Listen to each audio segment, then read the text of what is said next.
requirement of sympathies. One for the object, what the object wants for itself. It is doubtful that the king actually engaged such a sympathy or on either the ox or the sheep's behalf.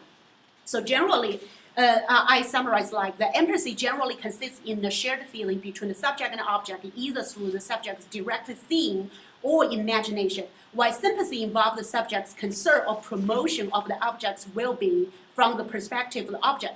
For such shared emotional states between the subject-object is the basis of empathy infers certain metaphysical oneness, at least in the case of the king and ox, such shared identity or intersubject feeling are not obvious.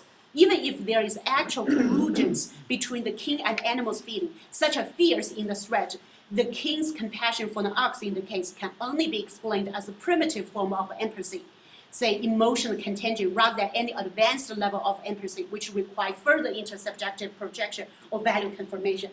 Now I move to another passage of the Mengzi. Generally, Mengzi once say, okay, the case we first described show the compassion the king has displayed for the ox, and his compassion shows that he's capable of having compassion for his people. So the king is capable to be the good ruler by extending his compassion from the ox to people.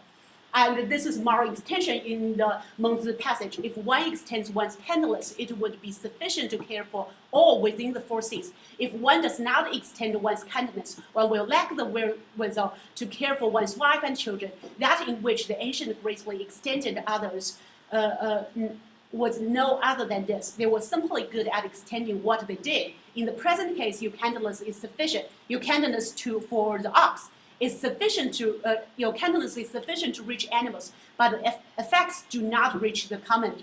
Why is the case a little different? We think there's no dramatic difference between your compassion for the animal and your compassion with the people. You should extend your compassion to the people, ox to the people. You have the capacity to be the good ruler. And now I introduce another type of theories advocated by the Leo Festing called the cognitive dissonance, try to explain this particular case. So cognitive dissonance presented, cognitive dissonance described the appearance of inner inconsistencies within our cognitive systems, which is a complex interacting set of beliefs, attitudes, values that affect and affect our behavior. Correspondingly, such a disturbing mental state drives us to unify our cognitions by either revising our beliefs or behavior, attitudes, feeling. The goal of decreasing cognitive dissonance as the aversive drive is the general motivational source for humans. I think some